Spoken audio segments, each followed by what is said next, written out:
Alrighty, guys. July 24, 2025. The wrestling world lost a legend, and that is the legend of Hulkamania, Hulk Hogan himself. Unfortunately, he passed away due to cardiac arrest, and it was a shock, honestly. And throughout the weekend, you just felt the wrestling world get a little bit darker without him. I don't know. I have not felt this much emotions from wrestling from a wrestler passing away since Eddie.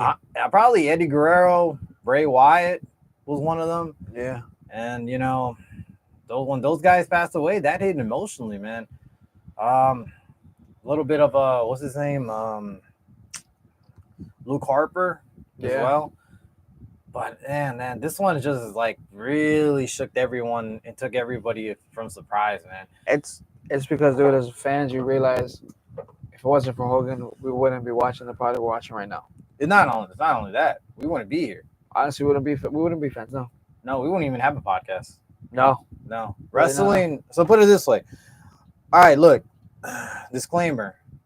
We do realize that Hogan was a controversial figure, and we do acknowledge his past, his racist remarks, his views of the world, but we're not going to go into details like that. Look, you may not have to like the guy, and you may not have to acknowledge his passing. You may not have to bless him or anything, and that's perfectly fine. You have the right as a person to do that, But us as fans, I personally wasn't a big fan of Terry Bollea, but as Hulk Hogan as a whole, I mean, the man revolutionized the wrestling industry from the 80s to the 90s. It's early 2000s. Early 2000s, he still had some effect, even to the late 2000s, and so on. The man did not stop moving, and he kept continuing going on. And like we said, without him, there would be no wrestling industry what it is today. It could have been died out by the 90s. It wouldn't have been as popular as it is right now. It would have probably been, by the mid 90s, it would have probably been mostly gone, back to territories. Probably. Yeah, it wouldn't have been as popular. And honestly, I could say that because the guy had a big influence in the 80s and really what catapulted wrestling into the mainstream. I mean, the guy was larger than life. The guy was appearing in movies in the 80s, the commercials, serials, talk show hosts. It's funny.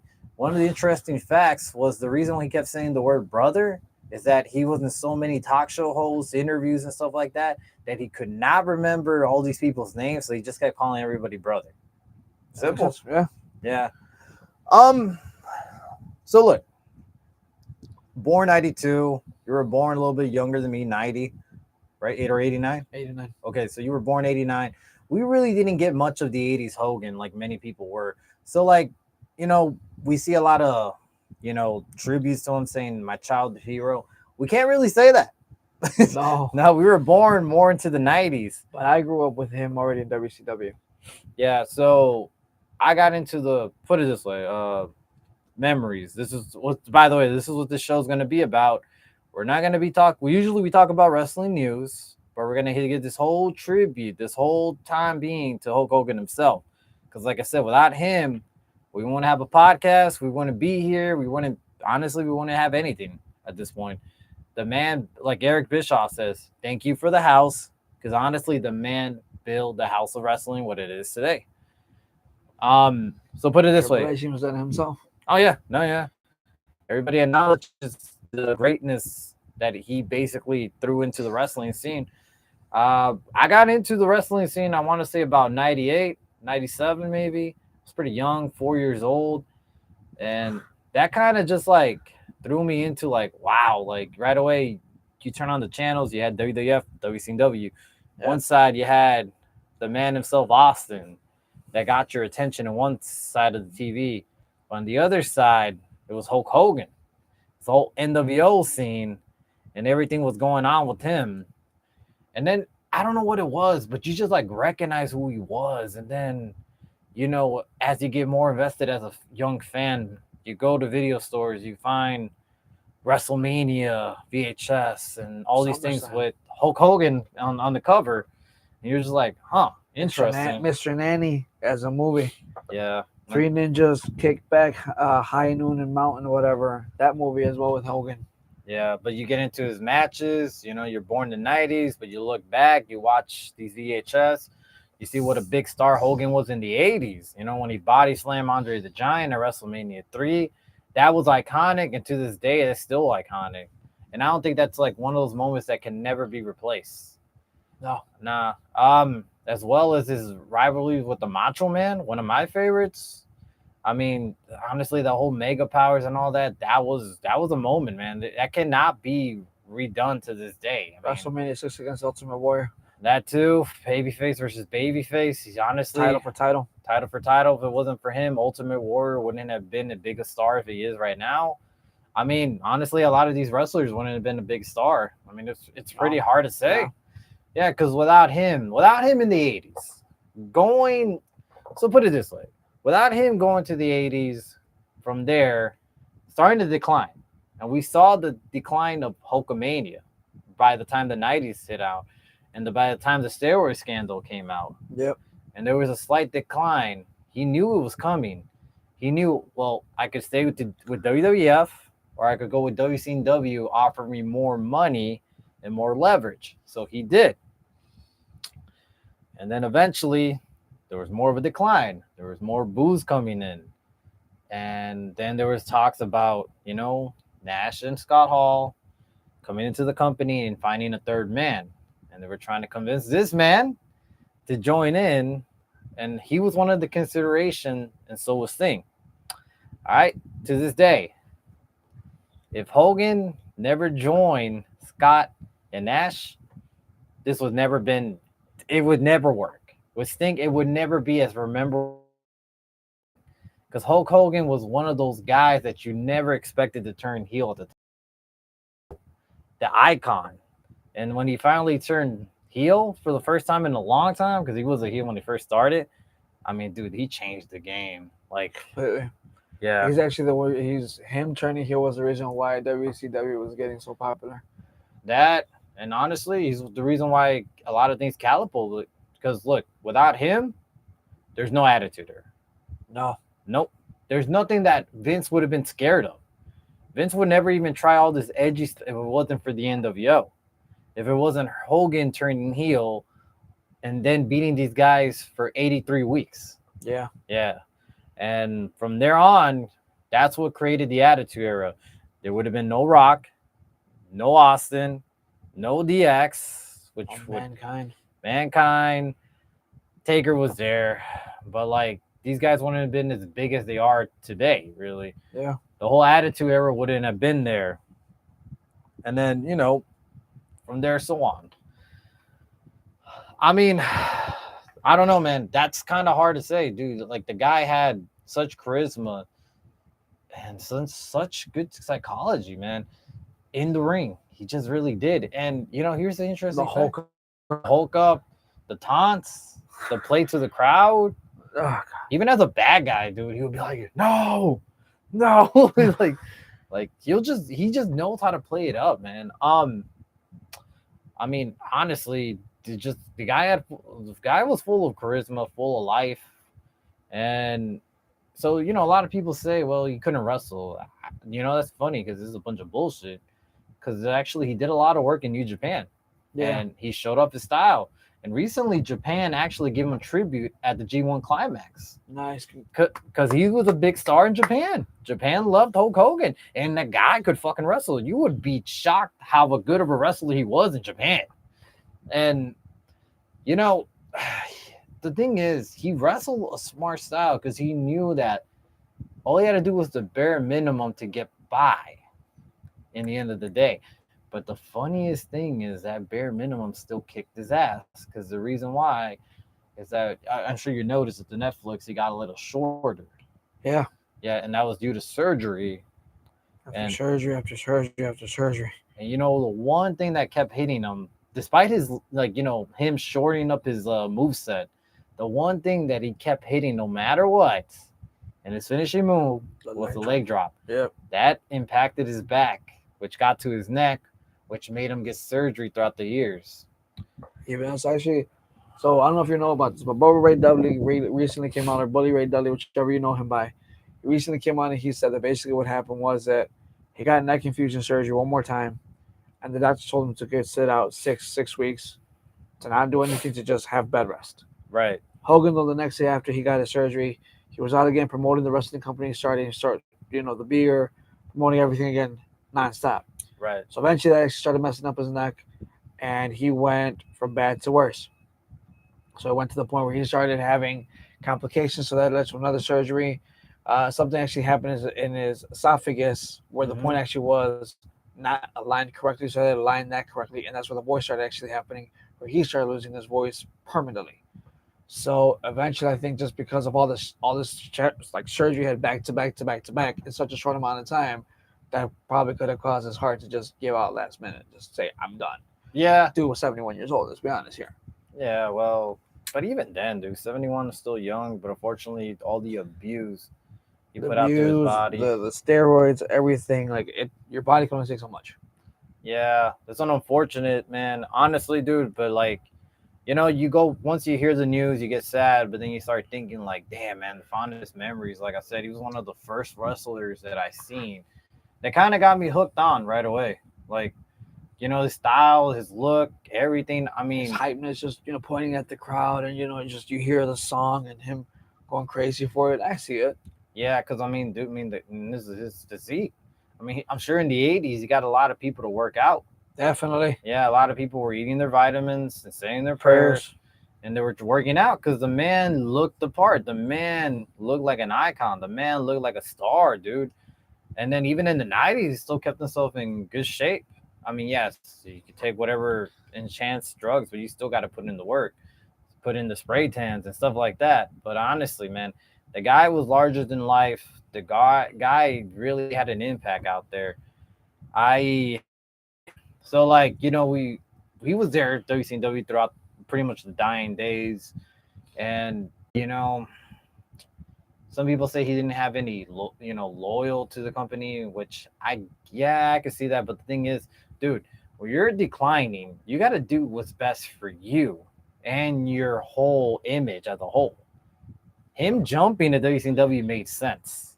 Him turning heel made sense. That prolonged his career. The man dominated 2 decades. He really did. Yeah, from the '80s and '90s, and there's not that many wrestlers to this day that could say that.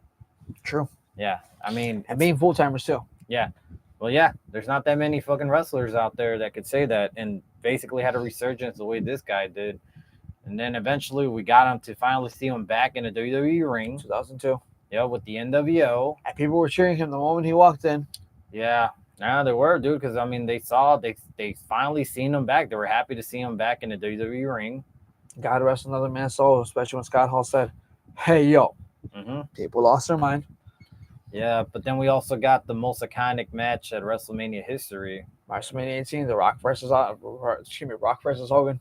And it's funny because you watch that match. It's funny how people never. To me, I would always hold it around top 10. I did too. Yeah, because I already said it wasn't a great wrestling match with movesets. It was good, but it was the psychology that was still on top, that still came up on top. Because both men played to the crowd, especially in the beginning when they just look from one side to the other, and then you're like, oh shit, and the crowd's just all into it. You're like, this is Half gonna be a Hogan, match. half Rock. I think it was more than just half for Hogan. Oh yeah. Yeah, that was Later like on, it started 70. I think it was like 70-30. Later on, I think JR in that commentary, he just tried to make it like look even. Yeah, it wasn't even in the beginning, dude. I think it was all Hogan in the end. Like from the beginning to start, that Canada crowd really loved him. Yeah. Yeah, and honestly, the psychology, dude, that day, The Rock understood that no matter what, Hogan will still be the king of psychology when it comes to the ring. Yeah. The guy was a heel, but they had to switch it up because the guy was getting so much reaction. He had to play back the face during the match, which was just ridiculous. But honestly, dude, that whole match was really good. It was good. I don't know why people don't give it more credit than what it should be due. Another match at WrestleMania, besides your Ultimate Warrior, besides your Andre the Giant, your Macho Man. Later on through the year, one of his better matches would have been Vince McMahon Yep, versus 19. Hulk Hogan. WrestleMania 19. I was just about to say that one. WrestleMania 19. They got bloody, and it looked good. Even the commentator got bloodied. Yeah, everybody thought this was going to be a throwaway match when they first aired, and I thought that too. But when you looked at it, it was like, wow, this is a pretty good match. Yeah, it was shocking how good of a match that was. It shouldn't have even been that good, but it was. It shows that these two men really want to give out a good show that night. I mean, man, dude, and then eventually, we got him to still win the title, the undisputed title. He did win it off of Triple H, and then from there, he defended. Brock Lesnar. Yeah, he fought Brock Lesnar. He fought Kurt Angle. He fought The Undertaker again. He fought a couple of guys, obviously. He fought Shawn Michaels, Orton, and then his career dwindled down in WWE, and that's when he moved to TNA. Yep. Might not have been the best move for TNA at the time, but hey, it's hard to say no to an icon like Hulk Hogan when he's offering his, help to help run the company. Yeah, hindsight, not the best move for wrestling fans, but look, man, as a company, if you got Hulk Hogan knocking on your door and say, I want to work with you guys, yeah, you're not going to turn that down, man. I mean, shit. And it did do a lot. Yeah, he did got a lot to get enough eyes in the product at the time. It just didn't help overall, At the end of the day, we know the shit show that became to. And then, of course, he dwindled down his career. And one of his last matches was against Sting in TNA. That was literally one of his last matches, unfortunately. And by then, though, you could see the age catch up. He could not. Okay, let's put it this way. I remember watching this match. Because of Hulk Hogan, no one took a bump during that match. It was an awkward match. Not the best match. And that was due to Hulk Hogan's career pretty much ending at that point. And so, there's people that talk about retirement matches. I'm not going to name any names that didn't get their proper send-off. But the man did not get his own send-off, though. Believe it or not, the one guy you think you should have would get his own retirement match, call his own shots. Yeah, never got it. Never got it. And you know what? What I think? It killed him. It really bothered him for years that he never was getting it. And he wanted to get better, but he just kept getting worse throughout the years. And I think he really was itching to get back in the ring, but he just couldn't. With all the surgeries and everything. And I think it bothered him, man, seeing Flair going in there, Sting going in there, all these other guys. And them having a higher risk moveset than him. It bothered him, unfortunately.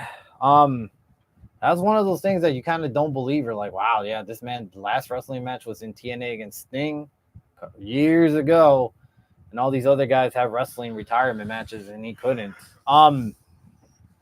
And so you're talking about his death, right? Mm-hmm. I watched Saturday. I tuned in during the afternoon. I caught Eric Bischoff and Conrad's podcast. And so they were doing Q&As and stuff and, just talking about Hulk Hogan. And you already know that Eric Bischoff's emotional. It's one of Hogan's best friends. Literally. Yeah. And he said it himself, no matter what, Hogan was always good to his friends. And that I'm going to believe. Because when he went to WCW, he took a lot of his friends with him. The Nasty Boys. What's his name?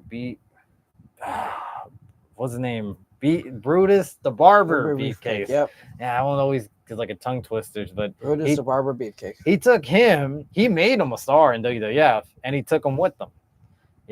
He took in also as well. He was loyal to Bubba the Love Sponge, even though people think that he may be the one that leaked the fucking videotape, but who knows? The man was loyal to an extent. Hell, he put over his nephew Horace Hogan. Oh God! You remember that guy? Believe it or not, Mike Awesome was one of his nephews, and he brought him into WCW during the dying days to get him a better paycheck because he wasn't getting paid in ECW. Okay, so he was loyal to his friends. He was. Jimmy Hart. He was always loyal to Jimmy Hart. Oh God, he was. And Jimmy Hart, you could tell he was broken too. When he heard the news, he was broken that his Heck, best friend died, they had him on Friday Night SmackDown. He looked like he just wanted to ball his eyes out. which he should, because I mean that's his best friend. I mean the guys knew each other since like day one.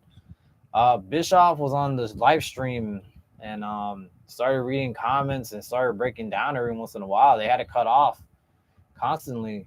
There were so many messages that got to him, and I think it was one from Matt Jackson, with the Young Bucks, Wow.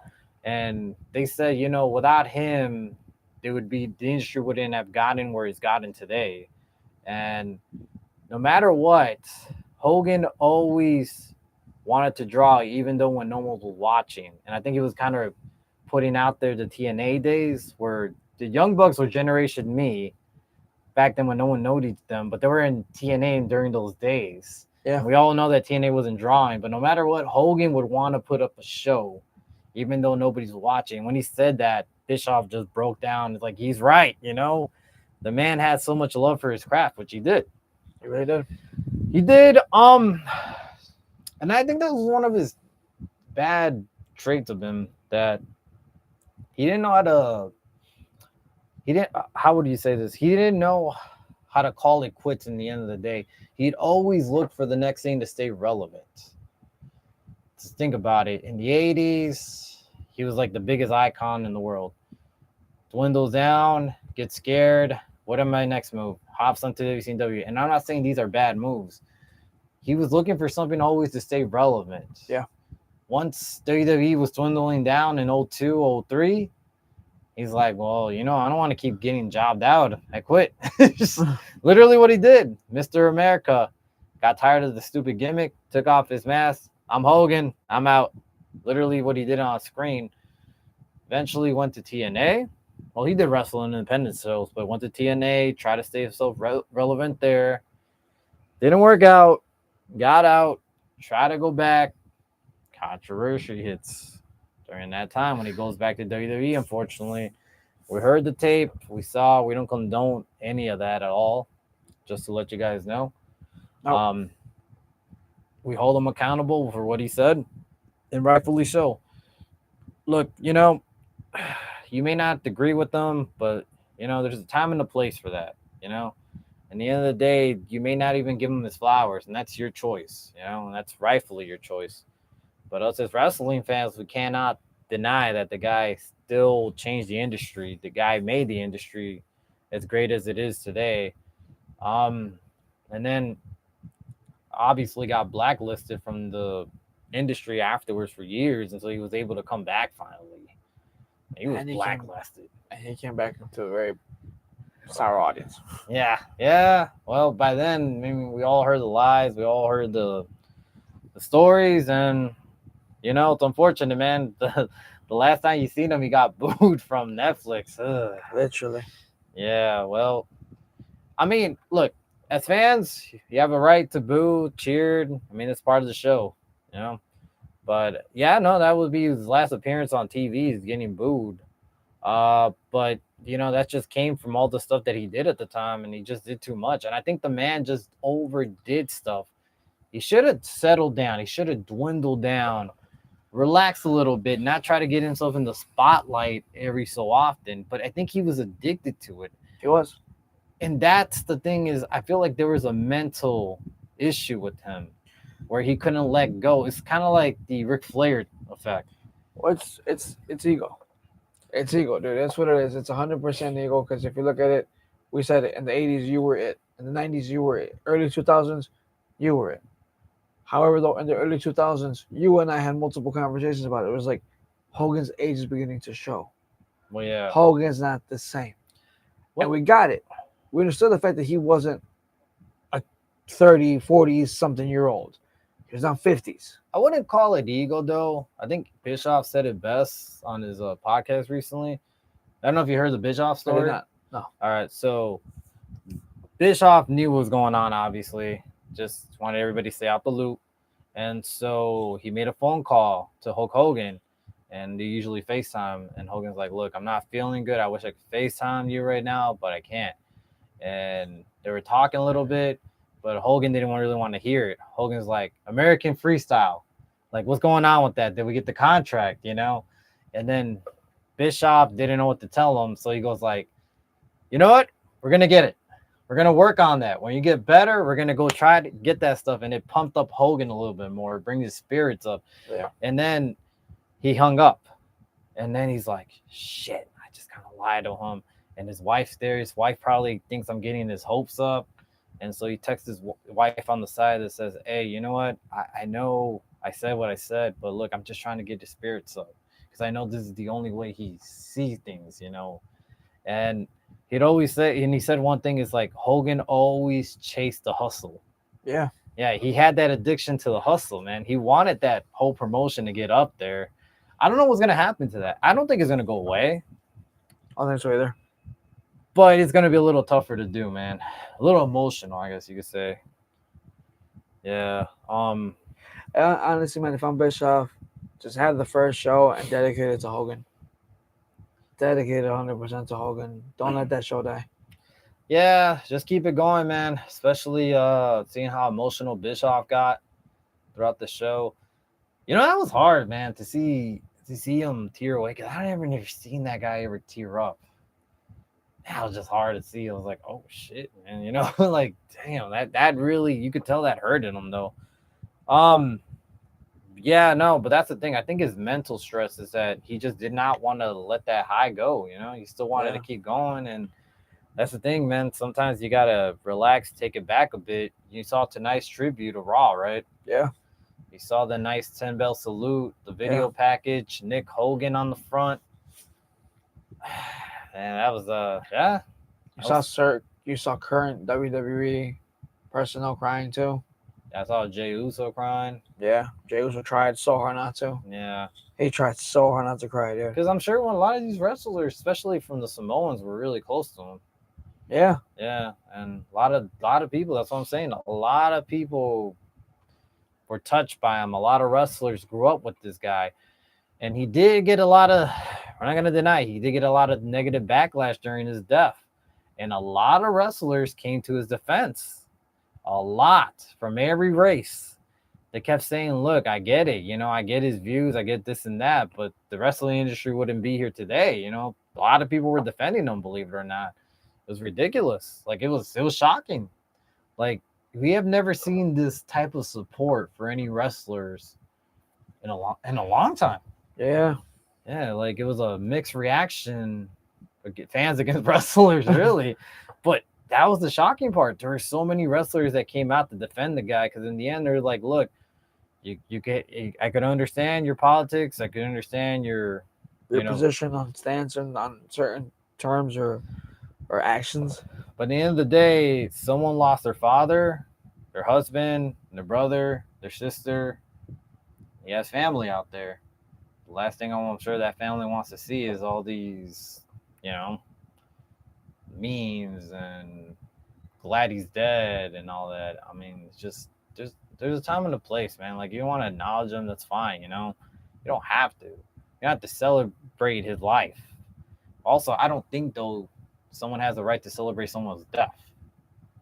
But that's just me, But honestly, dude, another one of those memories I'm gonna hold into is SmackDown Shut Your Mouth. You play the storyline, you get to the end, and then the credits roll, and then you hear the Real American theme song. Yep. That stuff just hyped me up, man. It's just like that song itself would always hype me up, no matter what. Like, it'll work out. You put that on, you're like, oh, dude, the beat, the music, and then it starts. But the thing is, it was a perfect theme song. To this day, I will put it as number one best theme song ever. Because think about it, it'll start off very slow, like I am and then dun, dun, and it even builds up even stronger towards the end. Yeah. Because then when you hear the lady scream, you're like, oh shit, dude. The guitar, the riff. Interesting fact that the guy who made that song also passed away about 3 weeks before his death, which is shocking. And there's another fact. So Hogan Superband back in the 80s, Roddy Hogan passed away 2 weeks before. Holy cow, okay. So 3 guys, literally from that whole era, passed away back to back. Ain't that some crazy stuff? That's super crazy, dude. Holy cow. Yeah. You know what? Hold on, dude. I'm gonna ask you a question. All right, go ahead. What's your favorite Hogan memory that you remember watching? Not that you had to rewatch, but like did you watch that you can remember? All right, so put it this way. Honestly, dude, when I caught it, there's like a couple of things, man. Hogan and Sting. Okay, Those '98. night, yeah, 98. Those whole Sting coming from the rafters, Hogan selling the heel type of thing, running out of the thing, and then letting the NWO getting attacked. As well as there's one that stuck out when he was in the NWOs. The entrance he came in with Dennis Rodman Yeah, after they just won. The Bulls won the championship. championship, Yeah, and then we're in Chicago. Dennis Rodman's there, and he comes out with the Macho Man, Scott Hall, Kevin Nash, and smoking a cigar. yeah, I mean, dude, I mean, look, define the definition of cool, and all those guys should be in there from that That day, moment, just that that moment moment. alone, dude. But that's the thing. I don't think anyone else could have done that. No, No, I don't. To this day, you can't get nobody to replace that guy. no. Nah. What about you? For me, it's kind of like a sappy moment. I had to rewatch it recently. Hogan comes back in 2002 wearing the red and the yellow. Okay, all right. Well, so was this like? I'm sure It after the was at Rock. a, it was I think it was after that. But Hogan comes back and the back of the shirt says Hulk still rules. Mm-hmm. Hogan rules. I still see that. I remember it. And he got a good crowd reaction. Hulkamania is still running wild. I remember that still running wild. And the thing is, he was so choked up. They actually showed it today, where he's like his hands are on his eyes, and he's bawling his eyes out. He's kind of telling everybody, like, guys, I have to talk. I have to say something. And fans are not letting him because they couldn't stop cheering him because they couldn't stop just appreciating him for Yeah. that moment. And you know what? It's like as a fan, you know what? Regardless of how you felt, again, personal views, I get it. But again, as we stated multiple times, I want to say it again. If it wasn't for Hulk Hogan, we as fans we wouldn't be here. Yeah. As fans we wouldn't be where we are today. We wouldn't have a platform to cheer. We wouldn't have a platform to boo. We wouldn't have anything. And Hulk Hogan honestly gave us that platform. So I would have loved to have seen him one more time on the Netflix era, get the reception that he got in 2002. I would have actually loved to meet him. It was always on my to-do list. I don't know, I put it off, and it's unfortunate. I Yeah. probably would never get that opportunity. So like take your chances. Like with wrestlers you want to meet, 'cause, tomorrow's never given. And like you said, you see these memories and you want to meet them in real life, and then next thing you know, they're Hey, dude, gone. I'll tell you. I mean, he thank God he's still living. For me, I met him in person. Shawn Michaels. Shawn Michaels for me was my childhood hero. Shawn Michaels for me was that guy. Was that charisma and everything. Because I started watching in '94, and when I could tell you, I was in line at Bass Pro Shop here in Gurnee, Illinois at 6 a.m. and the line was just stacked with people. If it wasn't, for old man RJ telling me, "Hey, dude, let's go ahead and watch. Let's go meet Shawn Michaels." And honestly, I still had the picture with him, and for me, it was the coolest thing. And I was like just in awe and in shock. And it's like I'll tell you all, if you have the opportunity to meet your hero, childhood hero, whoever it is, it doesn't matter. Take the moment to meet him. Take a time out of your day to meet him, because those memories are one in a dozen. Yeah, I had a friend that's met Hulk Hogan in his Real American beer tour, his last tour actually, Yeah. and he was going out at gas stations and getting beer signed off and stuff. So you got to meet him. He sent me the picture too right away afterwards, and I'm like, that is legit badass. And yeah, I could have took the day off and seen him, but I'm like, he'll be there next year. Little did I know he didn't. I'll tell you this one more thing though. There's one more thing that I caught on that wasn't in the ring and was recent. It was that one little video with Hogan and the little boy, and the little boy's cutting a promo on Hulk Mhm. Hogan. He's like, "Let me tell you something, brother." And then Hogan returns it back to him, and the kid's going back, and the kid rips the shirt. I was like, and this is what you live for as a fan. You know, These moments. it's funny you said that because a lot of people always said that the man did love his fans. Actually, like he did go went out of his way for his fans. Like if you know, I think there was a story with Bret Hart that he said that he one time saw Hogan at the airport and he was signing a bunch of autographs, and he must have signed like at least 50 or 60 before he boarded his plane. And one guy came and told him, "Hey," and he's like, "Look, I'm very sorry, but I got to board before I'm late." And so he went, and when the guy came back to sit down, Bret Hart just said, "He's just like, well, how I predicted, fucking dick." You know, had he, and then Bret's like, had he known, he just fucking signed a bunch of autographs for so many people. You know, you could only do so much. But the guy did do a lot of Make a Wish foundations for a lot of kids. He never really shied away what I heard of an autograph or anything. You know, he really did love his fans. And at the end of the day, I think that's what he did it for. Is always his fans. He always had that in mind. When he was about to turn heel, he was very protective of that. His image, how the fans would react to How him. the kids will react. Yeah, he was very scared. Yeah, he was, and then he finally gave in, obviously. But he still is sad till the day he passed. I'm sure he was still very protective of that and of his fans and all. Um, but no, that's just to show you, man. He was very strong, passionate about that. Um, all right, so put it this way: favorite video game that Hulk Hogan was in. All right, so I'm gonna go a little bit more old school. Aside from Shut Your Mouth and Here, excuse me, aside from Here Comes the Pain, there was one for Sega Genesis and Nintendo and Super Nintendo. WWE Raw, if I'm not mistaken, or WWE Wrestling. It had oh dude, what was the Godfather's character before? Chango. Papa Shango, had $1 Million Man, had The Undertaker, had Shawn Michaels, had Bret Hart, had Macho Man, had Hogan. I forgot Lex Luger had I think like 10, 12 people.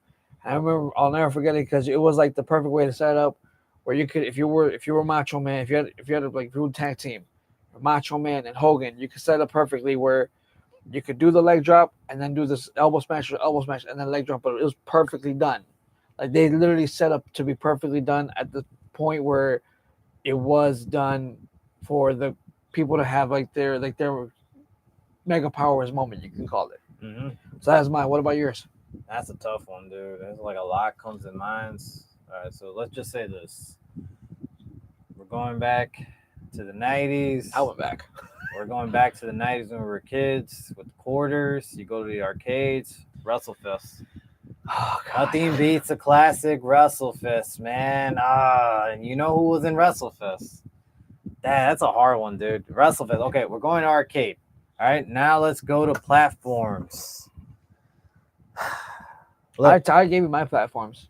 all right, look, mine's probably be WCW versus NWO Revenge for the Okay. N64. Okay, so the same guys who made No Mercy, one of the greatest games, the same developers before then made two WCW games. Yep.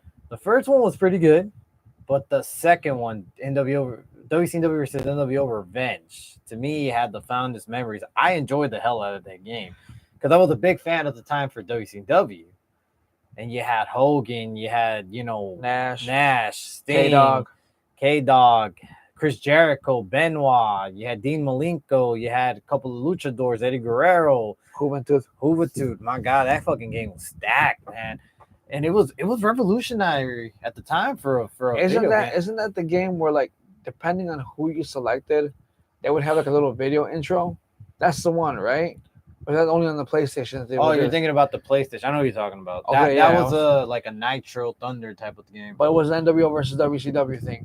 Yeah. I remember Scott Hall like, I want to take your face and just scrub it on the mat, whatever. I'll never forget that part. Yeah, no, but this one was for the N64. But here's the thing: if you win the World Heavyweight Champion with Hogan, he was the only guy that got NWO spray painted on the belt. Yep. That was a pretty good, sweet moment, man. When I used to pick them and win the whole championship story mode, nice little add-on from man. Didn't you do the same thing with Shut Your Mouth that you could actually get the title with the NWO spray line or something like that? There was a game that you could get the NWO. You might be right. I mean, honestly, I wouldn't doubt it. But to me, that was one of the best games that had Hogan on it. Honestly, like, yeah, Shut Your Mouth was nice because that was the return of him into WWE video games. Yeah.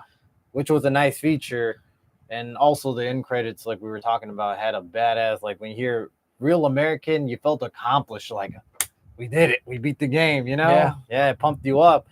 But I don't know. For me, I'd always hold WCW versus NWO Revenge as a classic. Hogan, the whole NWO in there. I don't know. I'm a big NWO fan, so you know that to me was true and done. Best, I guess you want to say. So we're born a little later into the '90s.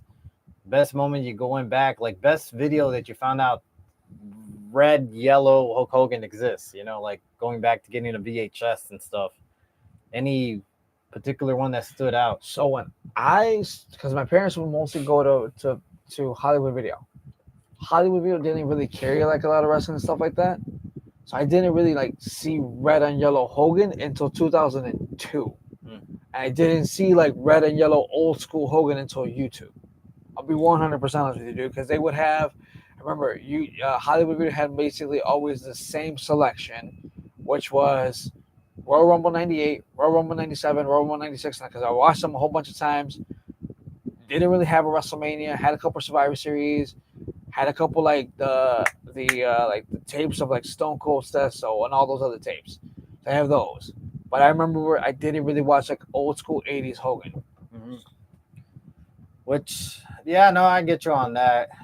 Certain video stores were limited selections. I bet. It was super. It was like just like a little selection, just a row, or Hmm. two. Yeah, it was one row because everything was like UFC and other stuff. Yeah, I remember getting lucky and going to several, and so it was either a couple of cartoons, but I was always invested in wrestling, so I would just go to the wrestling section.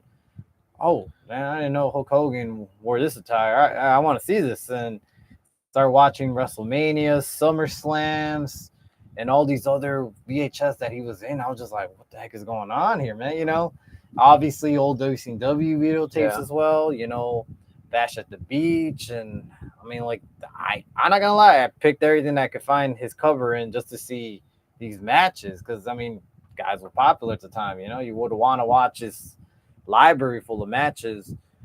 Um, I would say during that whole moment, my favorite was probably WrestleMania 6 against the Warrior.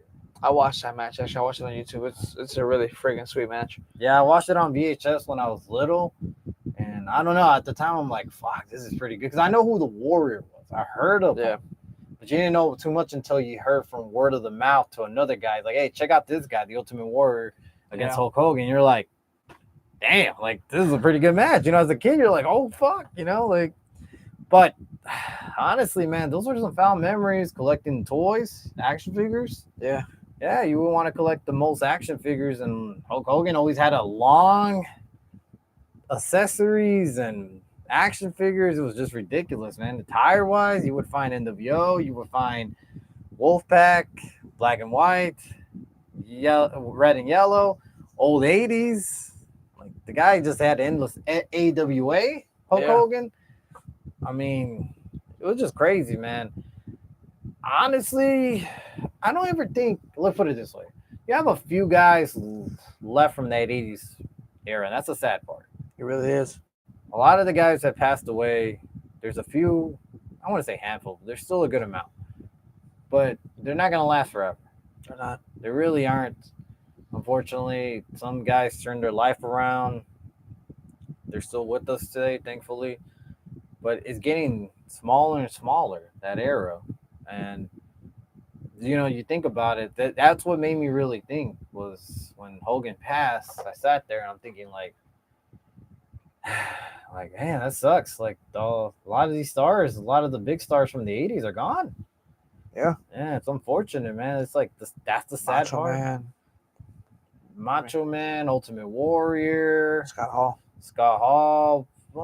Yeah, he was part of the '80s. Yeah, there was a couple of guys. I mean, Andre died when he was really young. He Bam was Bam in his Bigelow. 40s. Bam Bam Bigelow. There was a couple of guys that died young, unfortunately, man. And I mean, Snuka, even though I didn't like the way he ended his life, basically, by that time, being convicted as a murderer, basically. Pretty much. Yeah, but that's a story for another day. But it's just like it's getting smaller, man. And it's just like I said, got the chance, go see these guys out there because you never know when they passed away. I mean, I think it was Virgil that passed away last year. Yeah. Yeah, that's a sad one too, man. I mean, that was a guy who had his little moment in the '80s and just never recaptured that. Nah. And I think that was one of Hogan's friends. I think that's the reason why he had a job in WCW, even though he didn't never had that popularity. Hogan's like, I like this guy. Get him in. Get him in. He's one of us. And that's the thing. The guy had a loyalty to his friends. He would bring them in no matter what. There was a story, I think, with one of the ref in WCW, I guess, that he was sick and he had cancer. And word got out.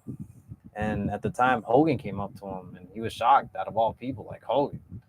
He never talked to me before. And Hogan's like, hey, how you doing? How's your treatment? And he said that Hogan was very, like, talkative to him and was very caring, and even tried to get him doctors, that he knew. He was trying to pull him through, get him, in good grace, obviously. But just like you could tell there's some loyalty to him. Like Yeah. they were always there. So I don't know, man. Personally, I don't know the guy. Who I don't know. knows? Yeah. But honestly, man, what a hell of a career. I don't think, you know, closest thing we had from that guy who could top it off, I want to say, is John Cena. I don't know. You could say The Rock, but The Rock didn't have a Nah, long lasting career. he didn't. No. Well, the John, moment he had Hollywood, he left. yeah, John Cena was the closest thing we'll ever get to a Hulk Hogan. Because look, Taker's Taker, but Taker didn't have that Hollywood like effect. He just didn't. Larger than life. I don't. I mean, Austin didn't have a long career either. Cena's the closest thing. That's the thing. Sean didn't have a long career there. There's no other wrestler besides Hulk Hogan that had the longevity, and I don't think we'll ever get that ever again. Heck, not even Roman. Not even Roman. You can only dominate one decade, most of these wrestlers these days, but Hogan did too. Hogan did 2 years of dominating, 2 decades, 20 years. being on the top. Yeah. Because look, man, without him joining WCW, and put it this way, think about this. To this day, there's been nobody to compete with WWE besides WCW. And why? Because the man Hulk Hogan had to jump ships, had to shake the industry, turn heel, and everybody fucking watch. Yeah. There's nobody's gonna ever have that much star power ever again. Not even Sonya Blade throwing the title to the trash was enough. Nobody, bro. Look, even CM Punk coming back to AEW did bring a little bit of spark, but couldn't defeat WWE. Without him going with WCW and being the third man, this never would have happened. WCW would have just been another territorial thing that just failed. And like I said, it was only one icon, one Hulk Hogan, One immortal one. one immortal one. But look, man, we all don't go immortal. Our time's gonna end, but Hulkamania is gonna live forever. Hulkamania will live forever. Yeah, honestly, dude, it's been I don't know, dude. With all the tributes and stuff, it's been a tough weekend. It really has been. Yeah, I mean, it's been nice to see that some positive things out there about them, and it's just sad that the window's getting smaller and smaller for all these wrestlers now. That are older. Yeah, and it's nice that at least WWE acknowledged it. Yeah. AEW acknowledged it too, so did TNA. Finally. I mean, give them credit too, man. They don't have to acknowledge anything, True. but it's one of his, I'm sure his friends, Tony Schiavone, did say, like, we're gonna have to say something, yeah. And I don't know, man. That's a tough one though. We're gonna have to see how the industry is gonna live without Hulk Hogan, man. But that, like I said, Hulkamania is gonna be Hulkamania's gonna run forever. forever, man. Rightfully so, dude. Final thoughts. All I could say is this, man. Haven't gained an age. You know what? From my aspect as a fan of WWE, as a fan of wrestling, if aside from everything, haven't gained an angel that's gonna run wild forever. That's all I gotta say to that. Yeah, man. I mean, like I said, there's no one's ever gonna dominate 2 decades. Just let that sink in. 2 decades. There's no wrestlers. I don't even think in the modern era is ever gonna pull that off. No. Nah. And without Hulk Hogan, I don't even think WWE would be as big as it is. It's not. It wouldn't have been. It would have been died off, back to territorial state back then.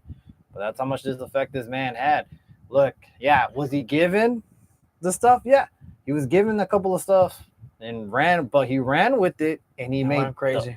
Made the crazy about it because there would have been no other man but him to do that. He had the look, he had the physique, the character. His Everything. legacy is always gonna live on, no matter what. Yep.